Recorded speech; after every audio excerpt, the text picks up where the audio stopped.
मुक्ति सबको मिली है, पूतना को भी मिली, अघासुर को भी मिली, बकासुर को भी मिली, कंस को भी मिली, रावण को भी मिली, कुंभकर्ण को भी मिली, इन सब राक्षसों को भी मिली जिन्होंने भगवान को खूब अपशब्द कहे।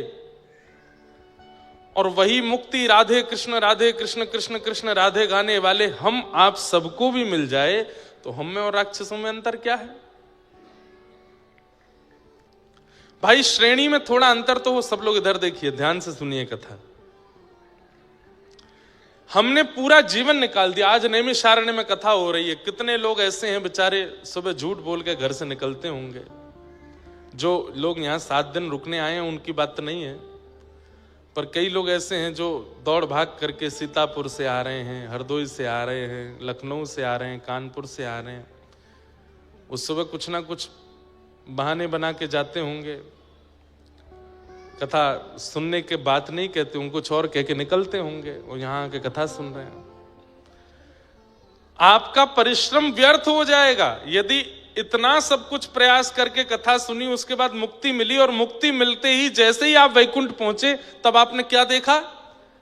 अरे पूरा जीवन निकाल दिया, चप्पल घिस गई हमारी, कंठ अवरुद्ध हो गया, कीर्तन गाते गाते इतनी भागदौड़ करी, इतना परिश्रम किया भगवत प्राप्ति के लिए, और मिला क्या? पूतना के बगल वाला आसन। वहीं पूतना भी बैठी है, वहीं कंस भी बैठा है, वहीं अघासुर बकासुर धेनुकासुर सब बैठे हैं। अरे जब वैकुंठ प्राप्ति होनी ही थी तो हम भी पूतना की तरह ही उधमी बन के प्राप्त कर लेते। हम भी अब तो भाव को भाव अनखालसु नाम जपत मंगल दिश। भगवान नाम कैसा है? ध्यान से सुनिएगा। अग्नि को बहुत मनाओ, अरे अग्नि तू बड़ी प्यारी है, मैं तुझको घी पिलाऊंगा, मैं तुझको ये खिलाऊंगा, तू मुझको जलाना नहीं। अग्नि के पास हाथ ले जाओ, क्या होगा? कितनी भी प्रार्थना करियो नहीं जलाएगी, जलाएगी। और भले ही आप अग्नि को 1000 गाली दे दो, तब छुओ तब भी जलाएगी। ऐसी भगवान नाम है, भाव से जपो चाहे बिना भाव के जपो, वो अपना प्रभाव तो करेगा, उसका प्रभाव तो होगा। वो अपना स्पर्श से जो गतिविधि नाम से होती है वो होगी ही होगी। तो हमें तो इस बात का बड़ा कंसर्न है कि भाई इतनी कथा गा करके, इतना सब कुछ करके, इतनी मेहनत करके, इतना परिश्रम करके, जीवन पूरा ठाकुर जी को अर्पित करके मुक्ति मिली, और उसमें भी मुक्ति में क्या मिला? वही स्थान मिल गया जो सब राक्षसों को भी मिला है। तो फिर हम में और उनमें अंतर क्या है? ये सब बातें श्री सुखदेव जी महाराज परीक्षित को समझा रहे हैं। बोले मुक्ति प्राप्त करना बड़ी बात नहीं है, अंते नारायण स्मृति। जीवन भर तुमने भले कितना भी पाप किया हो, लेकिन अंतिम श्वास निकलते समय गलती से भी बोल दिया हे हरि नारायण गोविंद मधुसूदन। अजामिल की कथा सुनिए। छोटे पुत्र का नाम नारायण था। यमदूत पकड़ने के लिए आए तो अपने पुत्र को बुला रहा था, नारायण बचाओ, नारायण आओ। इतने में ही विष्णुदूत आ गए और यमदूतों को भगा करके उसको वैकुंठ ले गए। जीवन भर इतना पाप किया, व्यभिचार किया, दुर्भाव किया, लेकिन अंत में नारायण बोलने मात्र से सदगति हो गई। एक बहुत सुंदर बात है, एक बात बड़ी प्रसिद्ध है, जन्म जन्म मुनि जतन कराई, अंत राम कही आवत नहीं। ये कहना जितना आसान है कि अंतिम श्वास में नारायण राम कृष्ण हरि नाम आ जाए, उतना ही कठिन है, क्योंकि अंतिम श्वास में इन्हीं की याद नहीं आती, बाकी सबकी याद आ जाएगी। जिस व्यक्ति से आप 25-30 साल से मिले नहीं, उसका नाम भी याद आ जाएगा अंतिम श्वास में, लेकिन ठाकुर जी का नाम याद नहीं आता। हमारे हिंदू वैदिक सनातन धर्म में इसलिए सबके नाम भगवान नाम रखने की आज्ञा क्यों दी गई? भले ही अंतिम श्वास में दूर के रिश्तेदार के बालक का नाम भी याद आया, उसका नाम यदि माधव हुआ तो कम से कम उसका नाम स्मरण करके मुक्ति तो मिलेगी। लेकिन आजकल नए गुरुजी आए हैं समाज में, गूगल गुरुजी, वही नामकरण कर रहे हैं बच्चों का। ऐसे ऐसे नाम आ रहे हैं बच्चों के। अच्छा, आजकल के युवा सोचते हैं कि थोड़ा मॉडर्नाइजेशन होना चाहिए, नाम में थोड़ी विचित्रता होनी चाहिए, थोड़ा बोलने में स्वीट लगना चाहिए। अरे भाई, ये सोच के नाम मत रखो, कहीं उसमें इतनी आसक्ति हो गई कि अंतिम श्वास में उसका नाम लिया गया और कहीं वो नाम भगवान का नहीं हुआ, तो फिर सदगति से वंचित हो जाओगे। और आप अपना विचार मत करो, अरे आपके बालक से आपके पिता का प्रेम हो गया, दादाजी का प्रेम हो गया, कहीं उन्होंने उसका नाम अंत में ले लिया तो उनकी सदगति हो जाएगी। गोपाल सहस्र नाम है, विष्णु सहस्र नाम है, इनसे नाम रखो बालकों के। राधा सहस्र नाम है, उनसे नाम रखो। अब गूगल पे ऐसे ऐसे नाम बताए जाते हैं, उसका क्या अर्थ है? अब मैं नाम बोलूंगा नहीं मन से, पता नहीं आप में से किसी के बच्चे का हुआ तो फिर दुखी हो जाओगे कि हमारे बच्चे का भी यही नाम है। पर नहीं, नाम भगवान नाम पर रखिए। क्या पता किसी व्यक्ति की आसक्ति आपके बालक में हो गई और उसने अंतिम श्वास में ले लिया नाम, तो कम से कम अपने जीवन के पापों से मुक्त तो हो जाएगा वो। इसलिए भगवान नाम रखिए बालकों का। वैसे अभी गूगल गुरुजी ने नाम धरे हैं, पूर्व समय में भी कई बड़े बुजुर्गों के नाम भी बड़े अलग होते थे। अब मिश्री देवी, जिनका नाम मिश्री है, उसका नाम कोई बोले अंतिम श्वास में तो कैसे मुक्ति मिले? मिश्री देवी बोल के कोई मरा होगा तो अगले जन्म में मक्खी ही बना होगा, ताकि मिश्री पे ही भिन बनावे। अंते अंते यामति सा गति, अंत में जो सोच के मरते हैं वही मिलता है। और किसी का नाम है पिंकी, और वो मृत्यु के समय बहुत आसक्ति के कारण भूल गया हो पिंकी, अगले जन्म में क्या बनेगा वो? उसको मुक्ति तो नहीं मिलने वाली। निकनेम भी जो रखते हैं बच्चों के, वो इतने ऊटपटांग मत रखा कीजिए। अब बताओ, पप्पू कोई बोल करके अगर प्राण त्याग दे तो उसका क्या होगा?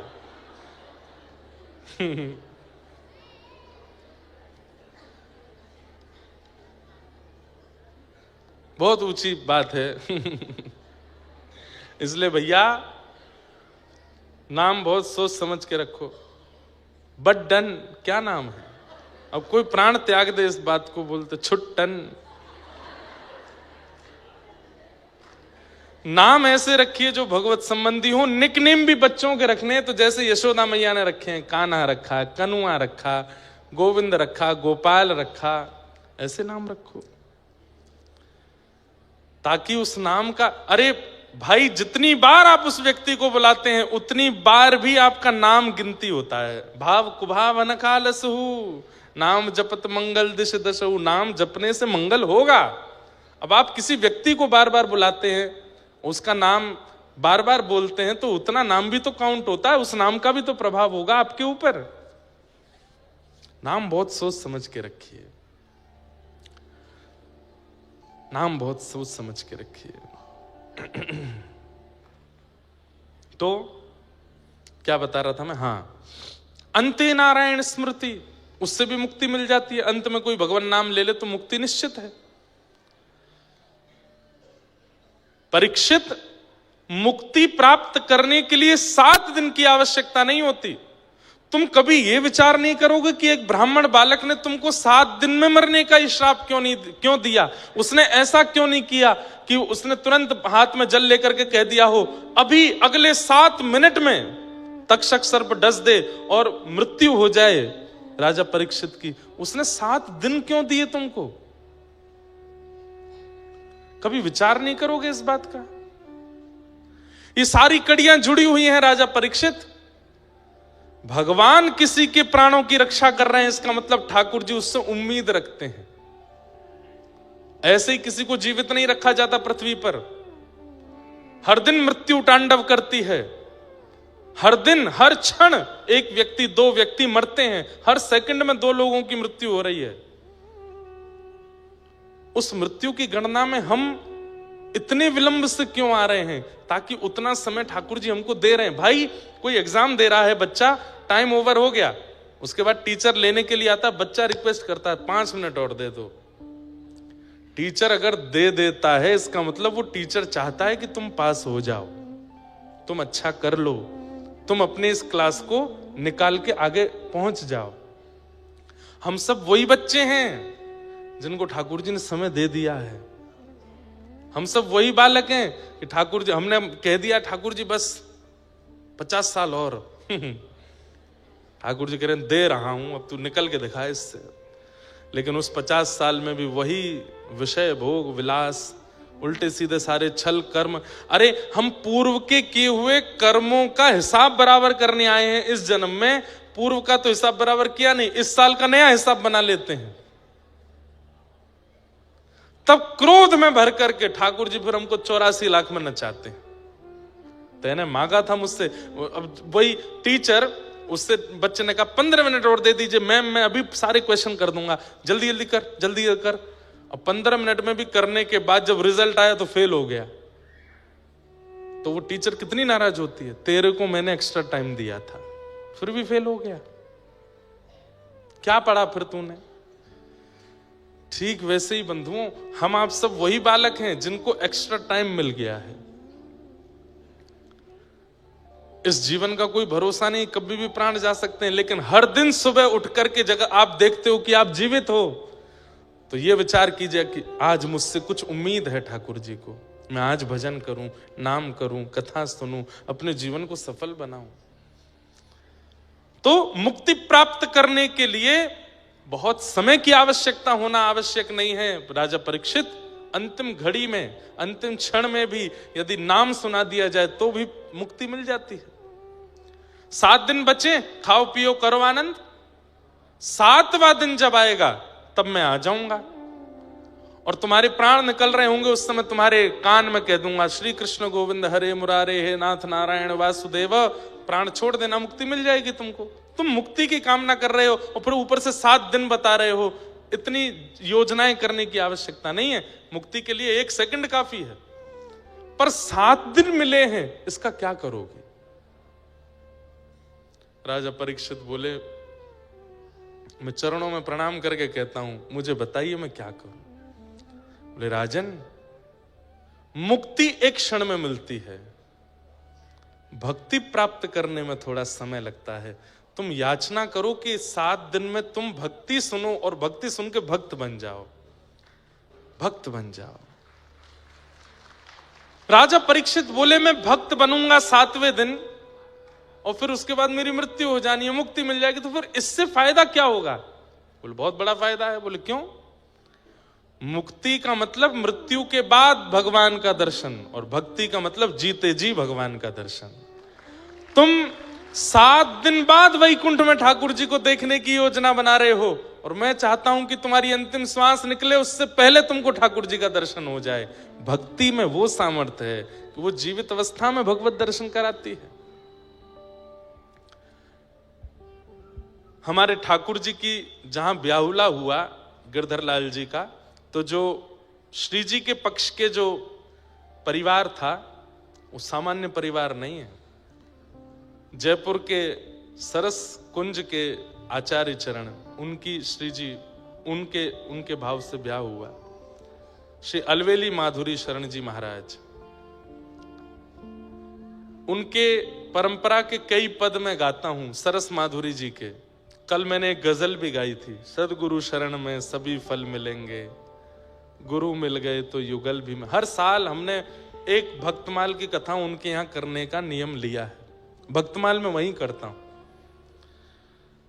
उनकी ही परंपरा में एक याकूब हसन, मोहम्मद याकूब करके एक भक्त हुए, उन्हीं की परंपरा में पूर्व में। उनका नाम श्री सरस माधुरी जी ने रखा था सनम। क्या नाम रखा था।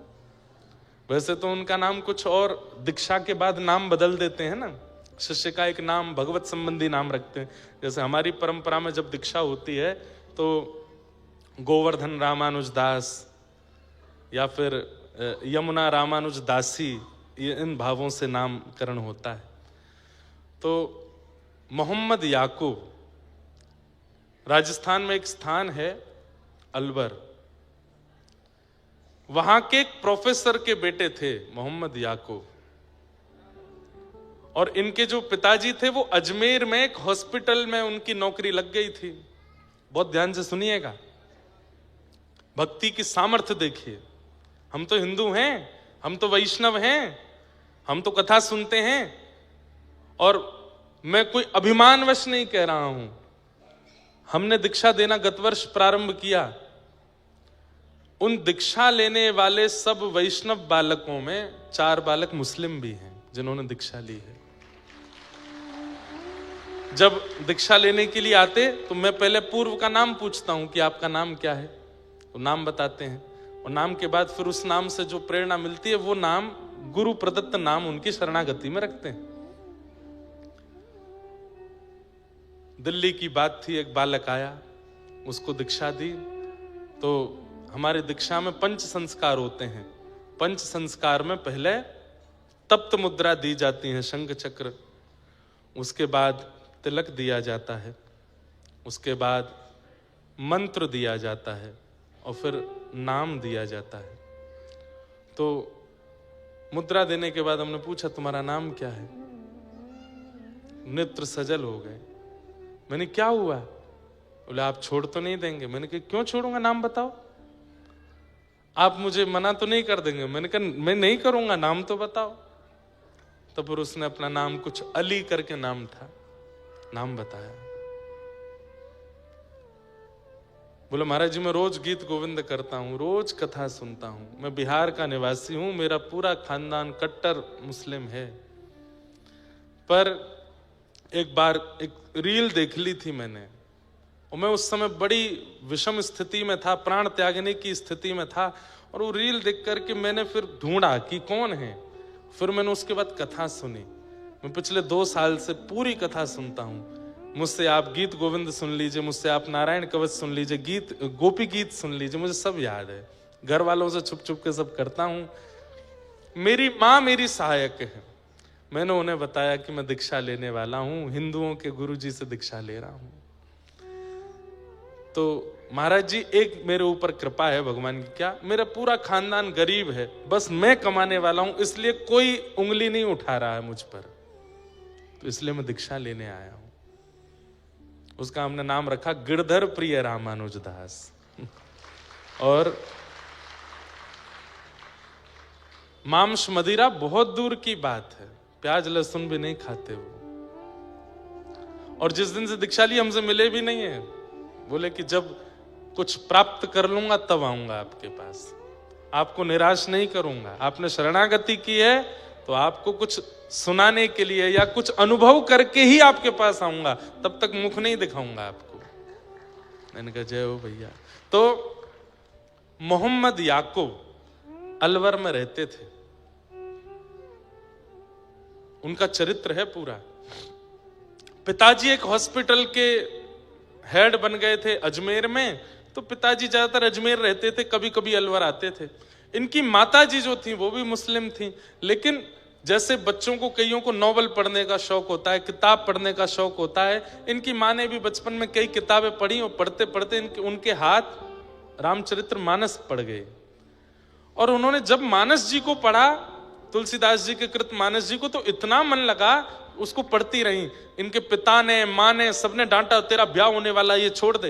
ये छुपा करके मानस जी अपने घर ले आई और अपने पति से छिपके पढ़ती थी। लेकिन जब पति की नौकरी लग गई अजमेर में तो ये बड़ी खुश, पूरे दिन मानस जी पढ़ती थी। तब इनको किसी ने कह दिया कि तुमने मानस जी पढ़ ली, अब एक बार वाल्मीकि रामायण भी पढ़ो। अब वाल्मीकि रामायण संस्कृत में है, उसकी हिंदी टीका तो है नहीं, उस समय नहीं थी। तब मोहम्मद याकूब ये डॉक्टरी की पढ़ाई कर रहे थे अलवर में। तब इन्होंने अपने पुत्र से एक दिन कहा, बोले तुम पढ़ने में इतने अच्छे हो, जो चाहते हो वो पढ़ लेते हो, अपनी माँ की एक इच्छा पूरी करोगे? बोले कहिए ना माँ, मैं क्या करूं? तो बोले कि है तो विपरीत बात, पिता को पता चले तो हो सकता है कि मारपीट तक उतर जाए, और समाज को पता चले तो बहुत बड़ा बहिष्कार, मृत्यु दंड तक मिल सकता है। लेकिन मेरी एक इच्छा है, मेरा मन इतना राम में लग चुका है, मैं इतना ज्यादा उनमें खो चुकी हूं, चलते फिरते मुझे राम दिखते हैं। तो इनके पुत्र बोले माँ कैसी बात करती हो, ये तो हिंदुओं के भगवान है। बोले हाँ, मैं छुप छुप के मानस पढ़ती हूँ। मेरा बहुत मन है कि मेरे प्राण निकले एक बार, उससे पहले मैं वाल्मीकि रामायण पढ़ूं, परंतु वो संस्कृत में है, मैं पढ़ नहीं पाऊंगी, समझ नहीं पाऊंगी। मैं क्या करूं मां? बोले तुम पढ़ने में बहुत अच्छे हो, तुम जल्दी जल्दी याद कर लेते हो, तुम संस्कृत पढ़ लो और संस्कृत की विद्या अध्ययन करके, संस्कृत सीख करके तुम मुझे वाल्मीकि रामायण रात में छुप करके कमरे में बैठ के सुनाओ। जब जब पिता नहीं रहेंगे तो मैं वाल्मीकि रामायण सुनूं, मेरी एक अंतिम इच्छा है। तो मोहम्मद याकूब बोले मां मुझे पढ़ाएगा कौन संस्कृत? पूरे नगर के ब्राह्मणों के पास गए, सबने कहा तुम मांस मदिरा का सेवन करने वाले हो, मुस्लिम हो, तुमको हम संस्कृत नहीं पढ़ाएंगे। तो मां ने कहा बेटा मेरे लिए इतना नहीं करेगा? बोले क्या? तू छोड़ दे मांस मदिरा, नहीं खाया कर। बोले मां हमारा एक त्योहार है उसमें तो खाना ही पड़ता है। बोले कि दिखाना सबको पर खाना नहीं, और इतना विश्वास किसी ब्राह्मण को दिला दे कि तू नहीं खाएगा, शायद वो तुझे पढ़ा दे। कल जो मैंने एक पद गाया था ना गोस्वामी तुलसीदास जी का, वो यहां सिद्ध होता है कि मोहम्मद याकूब की मां को राम जी मीठे लग गए हैं, जो मोहे राम लागते मीठे, इतने मीठे लग गए कि अपने पुत्र को पूरे विपरीत क्रिया करवा दी, अपने धर्म से विपरीत। तब एक अलवर के पास के एक ब्राह्मण थे, उनको जब इन्होंने विश्वास दिला दिया कि मैं शुद्ध रहूंगा, पवित्र रहूंगा, आप कृपा कर मुझे संस्कृत पढ़ाओ, तब उन्होंने 6 महीने संस्कृत का अध्ययन किया और 6 महीने में इतना याद कर लिया, इतने अद्भुत हो। अपनी डॉक्टरी की पढ़ाई भी करते थे, वहां पर भी निपुण, और रात्रि छुप करके संस्कृत पढ़ने जाते। संस्कृत जब पूर्ण रूपेण आ गई तब वाल्मीकि रामायण लेके आए और अपनी मां को सुनाते, श्लोक कहते, फिर उसका अर्थ सुनाते, फिर श्लोक कहते, अर्थ सुनाते। मां तो सुनते सुनते सुनते भाव विभोर होके सो जाती, लेकिन इनके ऊपर जो उसका असर होता था वो अलग था। ये तो बस उसी चित्त में रहते, उसी भाव में रहते, हनुमान जी की झांकी, राम जी की झांकी, लक्ष्मण आदि इन सब के भाव में बने रहते। अब वाल्मीकि रामायण पढ़ के रामचरित्र तो इनको सब समझ में आ चुका था, अब इच्छा प्रकट हुई कि अब रामायण तो हो गई, अब मैं क्या पढ़ूं? तब एक दिन उन्होंने उन्हीं गुरुजी के पास जाके बोले गुरुजी अब मैंने रामायण तो पढ़ लिया, अब क्या पढ़ूं? बोले अच्छा श्रीमद् भागवत पढ़ो। और जैसे ही श्रीमद् भागवत प्रदान की, प्रथम द्वितीय तृतीय चतुर्थ पंचम षष्ठम सप्तम अष्टम नवम, और जैसे ही 10वें स्कंद में पहुंचे और गोपी गीत का पाठ किया है, गोपी गीत का पाठ करते ही मेरो मन गिरधर छवि पे अटक्यो, सजल श्याम घन वरण लीन है, फिर चित अनंत न भटक्यो, मेरो मन गिरधर छवि पे अटक्यो। अब तो अलवर में दिखने वाली पहाड़ियां इनको गिरिराज जी दिखने लगे, अलवर में दिखने वाले सरोवर राधा कुंड कृष्ण कुंड लगने लगे, बहनी वाली नदियां यमुना जी लगने लगी, और दिखने वाला हर श्याम वर्ण का व्यक्ति कृष्ण लगने लगा। नेत्रों में आंसू 24 घंटे रहने लगे, ये सूखे नेत्र नहीं रहते थे, 24 घंटे नेत्रों में अश्रु। और श्याम सुंदर कहां मिलेंगे, कैसे मिलेंगे, कब मिलेंगे, बस इसी स्थिति में रहने लगे। मां तो चली गई, लेकिन याकूब की स्थिति ऐसी कर गई, अब क्या करूं? एक दिन लाइब्रेरी में बैठ करके कुछ पढ़ रहे थे, तभी इन्होंने वहां देखा कि किसी के सिर पर तिलक है और वो किताब पढ़ रहा है और दूसरे हाथ में माला जप रहा है। इन्होंने जैसे उसको देखा, धीरे धीरे उसके पास गए और पास जाकर के बोले आपने तिलक लगाया है, कंठी माला पहनी, आप क्या जप रहे हैं? बोले मेरे गुरुदेव ने मंत्र दिया है, इस मंत्र से भगवत प्राप्ति होगी, प्रिया प्रियतम की प्राप्ति होगी। ये चरणों में गिर गए, मुझे ये मंत्र दे दीजिए, मुझे भी उनका दर्शन करना है। बोले तुम तो मुस्लिम हो? बोले मैं हूं, पर मैं जन्म से होऊंगा, शरीर से होऊंगा, पर मेरा मन पूर्ण रूपेण। अब ये तो वहीं बैठ के गोपी गीत सुनाने लगे, सारे भाव सुना दिए। बोले मैं पूर्ण योग्य हूं, आप मुझे स्वीकार कर लीजिए, कैसे भी करके मंत्र दे दो। बोले मंत्र मैं नहीं दे सकता, मंत्र तो गुरु देते हैं। बोले अपने गुरुदेव से मिलवा दीजिए। तब इन्होंने कहा परसों गुरुदेव घर आ रहे हैं, उनका सत्संग है, 600-700 वैष्णव आएंगे, तुम भी आना, चुपचाप आके बैठ के सुनना।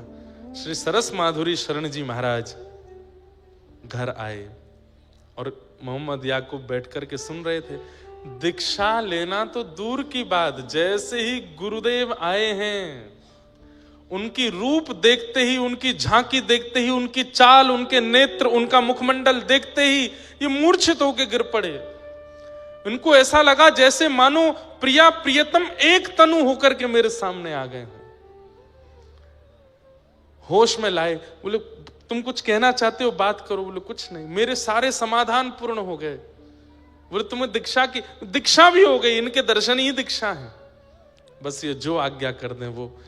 उन्होंने भी हृदय से लगाया और दीक्षा प्रदान करी। और इनका नाम वैसे तो कुछ सरस करके कुछ नाम रखा, प्रिय सरस ऐसे करके कुछ नाम रखा, लेकिन फिर गुरुदेव को बहुत इनको देख करके बड़ा आनंद आता था, तो इनका नाम सनम साहब रख दिया। क्या नाम रखा? सनम साहब। और सनम साहब जी ने फिर ऐसे ऐसे पद गाए हैं, ऐसे ऐसे भाव गाए हैं श्री प्रिया प्रियतम के मिलन के। अनुपम माधुरी जोड़ी हमारे श्याम श्यामा की, ये सब भाव उसी परंपरा के। तो मुक्ति मतलब मृत्यु के बाद भगवत दर्शन, और भक्ति मतलब जीते जी ठाकुर जी का अनुभव। चाहे आप किसी जाति में हो, बिरादरी में हो, परंपरा में हो, कैसे नहीं हो, इससे कोई फर्क नहीं पड़ता। भक्ति जीवन में आ जाती है तो जीते जी ठाकुर जी का अनुभव होने लगता है। ठाकुर जी अनुभूति ही कराते हैं, ये बात लिख लीजिएगा, अनुभव ही होता है उनका। जैसे उस दिन नंदू भैया को यहां पर कोई डाल मचलती हुई दिखी, अब आप भूत प्रेत नहीं मानना, जिनको देख के भय लगे समझो वो भूत प्रेत है, और जिनको देख करके और देखने की इच्छा हो, जिस अनुभूति को देख करके, जिस भाव को देख करके और समीप जाने की इच्छा हो, समझ जाना वो अबनॉर्मल स्थिति जो दिख रही है वो ठाकुर जी ही हैं, वो आपको ही अनुभव करा रहे हैं। भक्ति, तुम भक्ति चुनो, मुक्ति नहीं। श्री परीक्षित जी महाराज ने तुरंत सुखदेव जी के चरणों में प्रणाम किया और प्रणाम करते हुए कहा, भगवान अब मुझे मुक्ति की याचना नहीं है, क्या करें? समीचीनम बचो ब्रह्मन् सर्वज्ञस्य त्वानघ तमो विशीर्यते मह्यम हरे कथयतः कथा। अब मुझे कुछ नहीं चाहिए नाथ, बस आपके चरणों में प्रणाम करते हुए अब हरि की कथा सुनाओ। मेरी चिंता का विषय अब ये नहीं है कि मृत्यु के बाद मुझे मुक्ति मिले, अब चिंता का ये विषय है कि मेरे प्राण निकले उससे पहले हरि मेरे सामने आ जाए, मैं उनका दर्शन कर लूं, मैं उनका अनुभव कर लूं, बस यही मुझे चाहिए, और कुछ मुझे नहीं चाहिए। श्री सुखदेव जी महाराज ने यही बात जान करके, यही बात समझ करके अब यहां से कथा सुनाना प्रारंभ किया है, कथा सुनाना प्रारंभ किया। सबसे पहले तो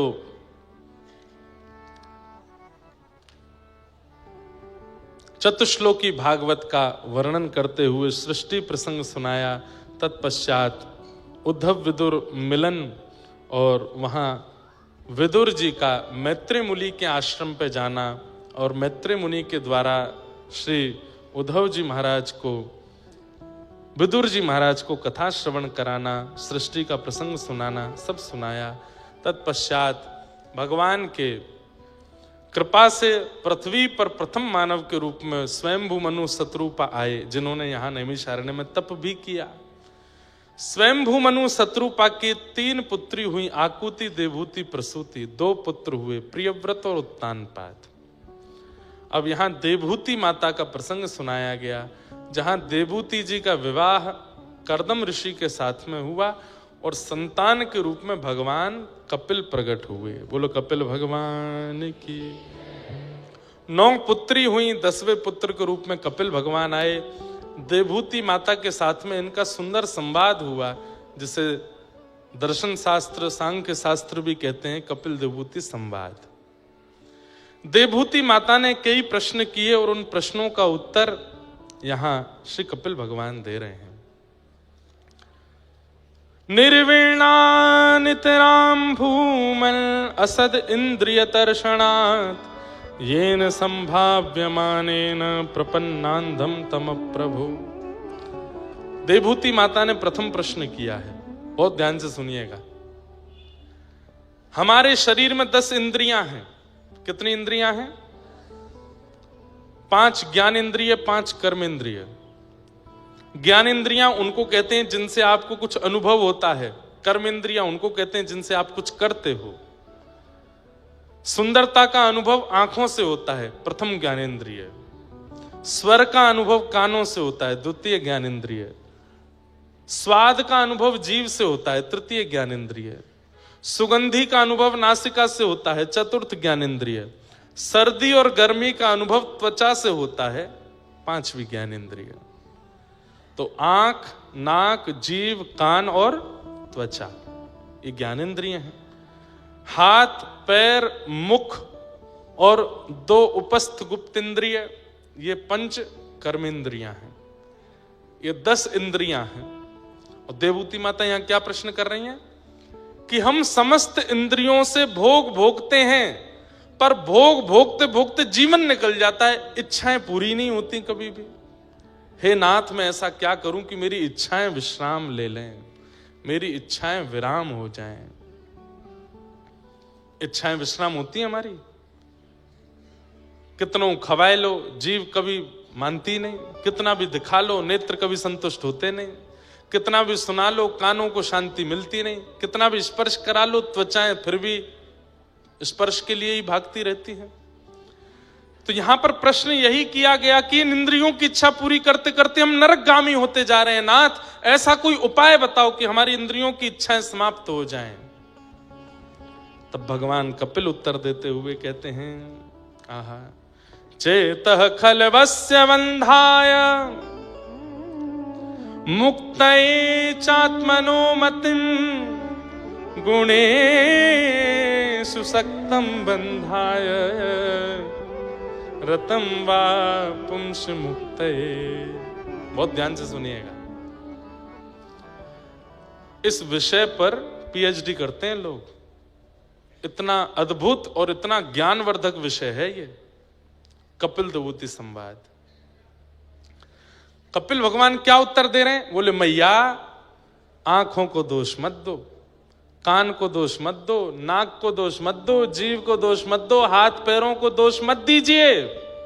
तो बोले, इन सबको कंट्रोल करने वाला चित्त है, मन है।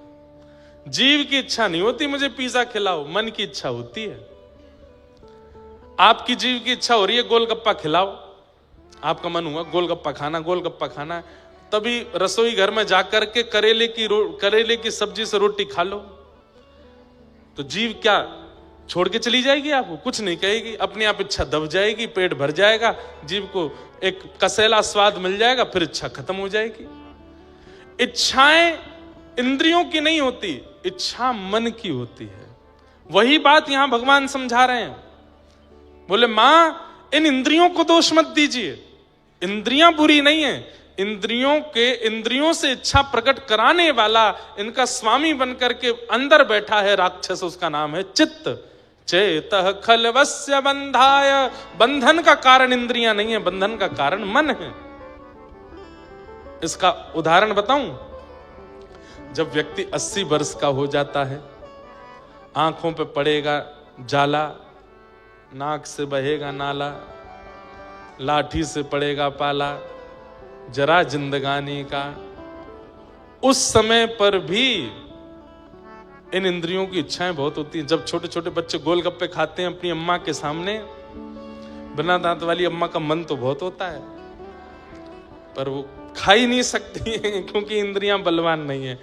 इच्छाएं नहीं मरती हैं, हमारी इंद्रियां खत्म हो जाती हैं, पर इच्छाएं तब भी जीवित रहती हैं। अब बड़े बूढ़े लोगों से आप कहो, अब जो बड़े बूढ़े बैठे हैं बुरा नहीं मानना, हाँ, चलोगे मनाली घूमने, बहुत जाड़ा पड़ता है, कैसे जाएंगे? इसका मतलब ये नहीं है कि उनकी इच्छा नहीं, इच्छा तो है पर शरीर साथ ही नहीं दे रहा है, अब कैसे जाएं? इच्छाएं तो, इच्छा नहीं मरती, इसलिए कहते हैं तृष्णा ना जीर्णा वयमेव जीर्णा। हमारी तृष्णा यानी कि इच्छा कभी नहीं मरती है, हम मर जाते हैं, हमारी इच्छाएं जीवित रहती हैं, मरते दम तक इच्छाएं खत्म नहीं होती। हमने कई बार सुना है, मरणासन स्थिति में पहुंच गया व्यक्ति, अंतिम श्वास ले रहा है, हाथ पैर चल नहीं रहे, लकवा मार गया, उससे पूछा गया कान पास रख के अंतिम इच्छा बता दो, तंबाकू खिला दो बीड़ी पिला दो अरे भाई मरने वाले हो तुम, तुम्हारा पूरा कुल खानदान रो रहा है, अब भी इच्छा नहीं मरी तुम्हारी। लखनऊ की जलेबी खिला दो, वहां का समोसा ले आओ, एक बार खा लूं फिर मर जाऊं। अरे नहीं, अंतिम इच्छा कैसी हो? राधिका किशोरी संग रमण तुम्हारा, मुझको दिखा दो कभी ऐसा नजारा। राधिका किशोरी संग रमण तिहारा। अभी आप लोगों ने ब्याहुला देखा था गिरधर लाल जी का? किस किस ने देखा? ब्याहुला में पहले दिन आप लोगों ने रात्रि के उत्सव में ढाणिन लीला देखी थी। वहां ढाणिन बन के जो आई थी, उनका नाम तो मुझे याद नहीं, पर उन्हीं का ये पद है, उन्होंने ही सारे पद लिखे हैं, रमन नाम है उनका, श्री रमन जी। सारे पद वही ढाणी बन के आए थे, और श्री किशोरी जी हमारे ठाकुर जी के सामने ढाणिन लीला उन्होंने की थी, लहंगा पहन करके पर्याप्त इतने पद गाए हैं उन्होंने।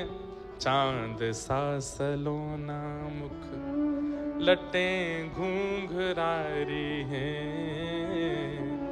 भोए हैं कटीली आंखें तिरछी कटारे हैं, होया को चंदन सो महके बदन, होया को नाम है राधा रमन। रमन जी वही ढाणिन बन के आए थे लाल जी की लीला में, और ढाणिन लीला की थी उन्होंने, हमारे संग नाचे भी थे। कैसे? उन्हीं का ये पद है, राधिका किशोरी संग रमन तुम्हारा, मुझको दिखा दो कभी ऐसा नजारा।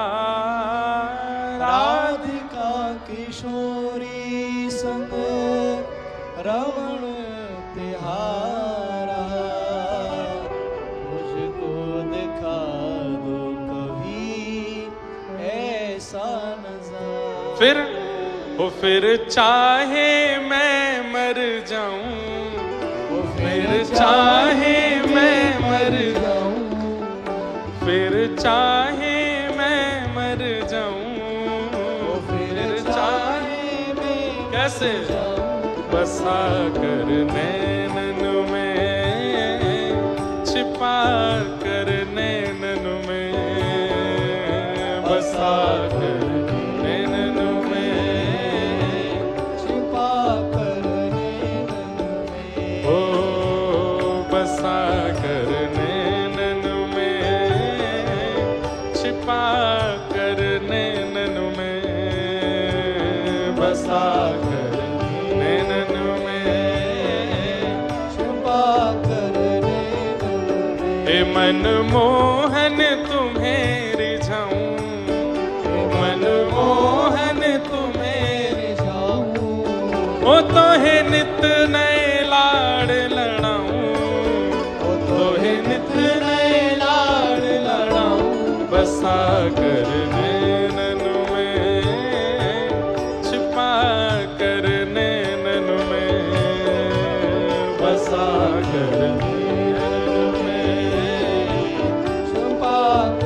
राधा रमण लाल की।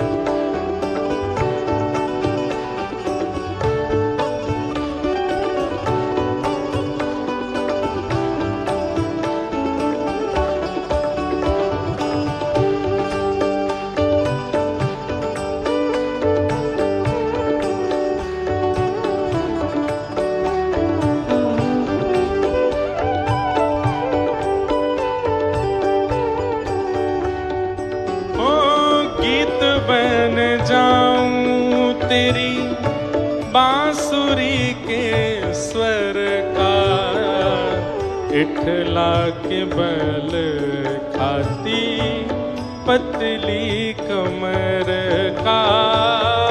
गीत बन जाऊं तेरी बांसुरी के स्वर का, इठलाती बल खाती पतली कमर का।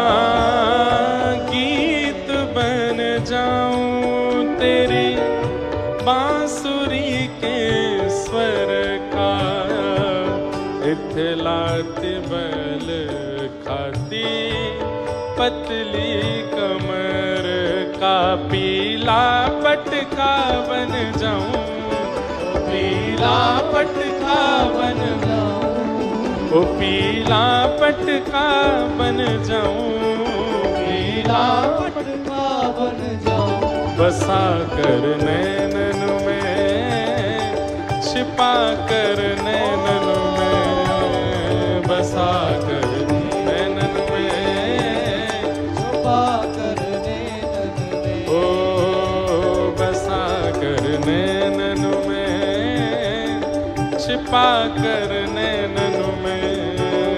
बसा कर नैनन में, छुपा गाँव भाव से हे मनमोहन तुम्हें रिझाऊं, मनमोहन तुम्हें रिझाऊं, हो तो है नित नए लाड़ लड़ाऊं, तो है नित नए लाड लड़ाऊं। कैसे बसा कर नैनन में, छिपा कर नैनन में। बसा कर नैनन में, छुपा कर नैनन में। हे रूप सुधा का पीऊं सामने बिठा के, फूलों की छैया में तुमको बिठा के। रूप सुधा का पीऊं सामने बिठा के, फूलों की छैया में तुमको बिठा के। रूप सुधा का पीऊं सामने बिठा के, फूलों की छैया में तुमको बिठा के। हो तेरे धीरे धीरे चरण दबाऊं, हो तेरे धीरे धीरे चरण दबाऊं, हो तेरे हौले हौले चरण दबाऊं, हो तेरे हौले हौले चरण हमारे दबाऊं। ब्रज भाषा में धीरे को बोलते हैं हौले। क्या बोलते हैं? अरे भैया ने हौले हौले चलियो, धीरे धीरे चलियो। ओ तेरे हौले हौले चरण दबाऊं, तेरे हौले हौले चरण दबाऊं। हाँ बसा कर नैनन में, छिपा कर नैनन में, बसा कर छुपा कर नैनन में। हाँ बसा कर नैनन में, छिपा कर नैनन में, बसा कर नैनन में। छुपा कर नैनन में। ओ मनमोहन तुम्हें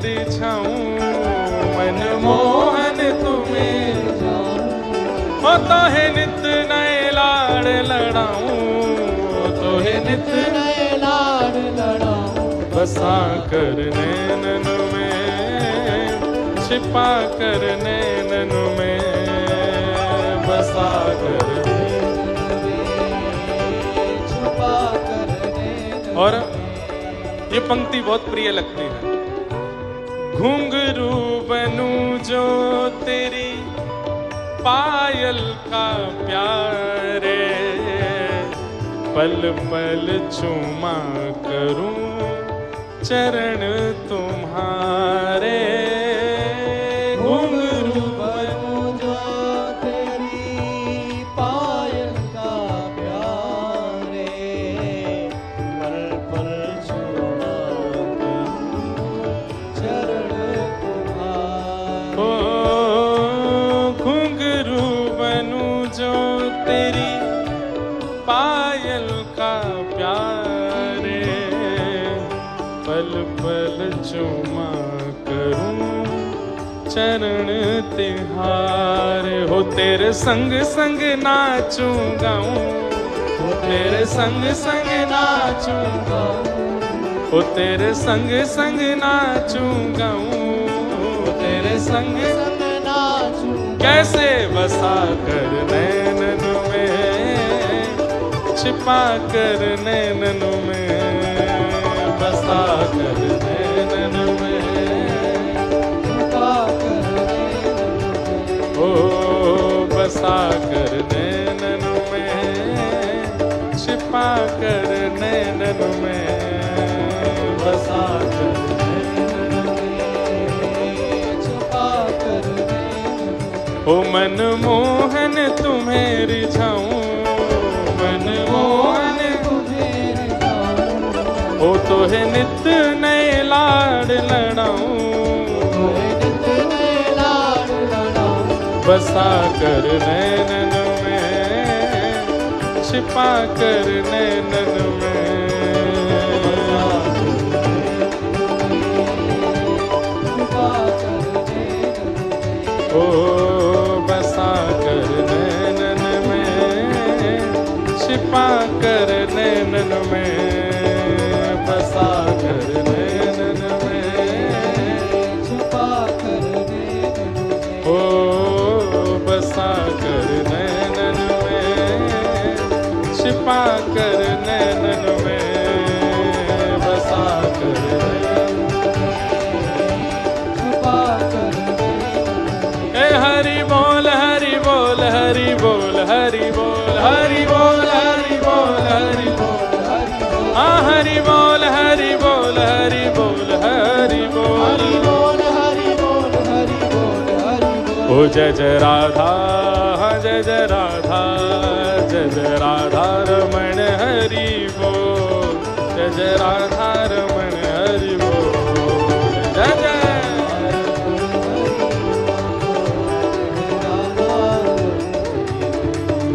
ए हरि बोल हरि बोल हरि बोल हरि बोल, हरि बोल हरि बोल हरि बोल हरि बोल। ए मैया तेरे पाँव पड़ूं एक बार हरि बोल, भैया तेरे पाँव पड़ूं एक बार हरि बोल। महाप्रभु श्री चैतन्य कहते हैं भैया एक बार हरि बोल बोल दो बस, मैया तेरे पाँव पड़ूं एक बार हरि बोल, भैया तेरे पाँव पड़ूं एक बार हरि बोल। भैया तेरे पाँव पड़ूं एक बार हरि बोल, भैया तेरे पाँव पड़ूं एक बार हरि ए हरि बोल हरि बोल, बोल हरि बोल। ए हरि बोल हरि बोल, हरि बोल हरि ओ बोल। मुकुंद माधव हरि हरि बोल, माधव हरि हरि बोल। आ मुकुंद माधव हरि हरि बोल, मुकुंद माधव हरि हरि बोल। ए हरि बोल हरि बोल, हरि बोल हरि बोल। ए हरि बोल हरि बोल, हरि बोल हरि बोल। ओ मुकुंद माधव हरि हरि बोल, माधव हरि हरि बोल। ए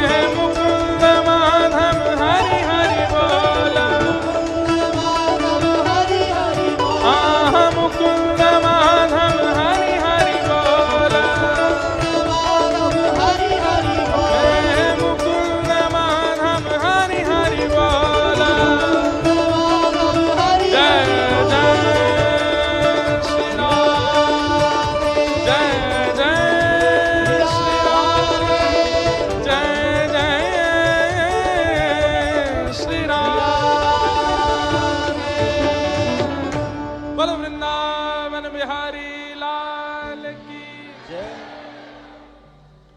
राधिका किशोरी संग रमण तुम्हारा, मुझको दिखा दो कभी ऐसा नजारा, फिर चाहे मैं मर जाऊं, फिर चाहे मैं मर जाऊं, बसा कर नैनन में, छिपा कर नैनन में, हो बसा कर नैनन में,